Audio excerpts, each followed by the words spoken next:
নমস্কার, দিনবার্তায় আপনাদের স্বাগত। বিশেষ প্রতিবেদন নিয়ে এই মুহূর্তে আমি জয়দীপ। এখনকার বিস্তারিত।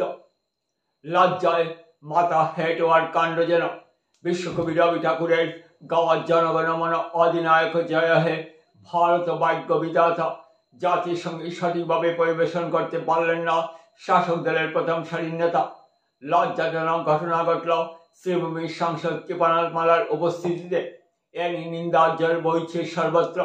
এদিকে কর্মজেলা কংগ্রেসের কার্যালয়ে বাংলাদেশের রবীন্দ্রসঙ্গীত উপস্থাপন নিয়ে সর্বত্র তোলপাড় সৃষ্টি হয়। এমনকি রাজ্যের মুখ্যমন্ত্রী সহ শ্রীভূমি বিজেপি নেতৃত্বে মন্ত্রী কৃষ্ণেন্দু পাল দেশদ্রোহিতার অভিযোগ এনে কংগ্রেসীদের বিরুদ্ধে মামলা দায়ের করার নির্দেশ দিয়েছেন। এমনকি শাসক নেতৃত্ব কংগ্রেসীদের দেশপ্রেমের পাঠ শেখাচ্ছেন। ঠিক সেই সময় বিজেপি জেলা কমিটির উপসভাপতি ননী গোপাল রায় জাতীয় সঙ্গীত সঠিকভাবে পরিবেশন করতে পারলেন না।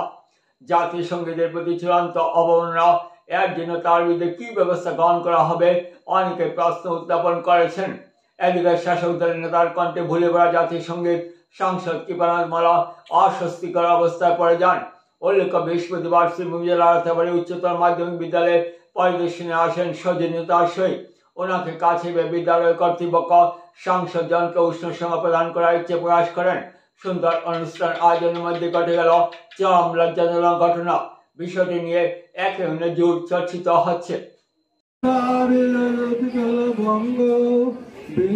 হিমাচল যমুনা গঙ্গা উচ্চল জলরঙ্গ শিশ মাঘে গায়ে তব গাতা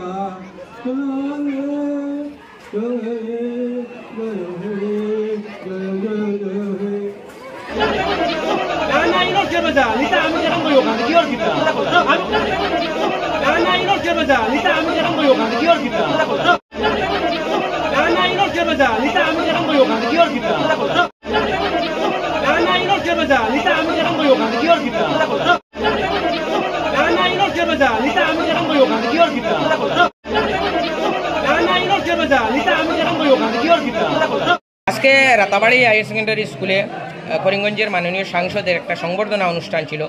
পরিশেষে সবার সমাপ্তিতে জাতীয় সঙ্গীত আপনি গেয়েছেন, সেই গাওয়াতে একটা বিতর্কর সৃষ্টি হয়েছে, সেই ব্যাপারে আপনি কি বলবেন? দেখো, জাতীয় সঙ্গীত মানে লাস্ট টাইমে বলেছি, গাইছি এবং লাস্টে গোলযোগ হয়েছে, টেকনিক্যালি গোলযোগ হয়েছে। একটি লাইন মানে একদিকে শোনা গেছে, একদিকে শোনা যায়, যার জন্য অনেক মানে সুতরাং দুঃখিত।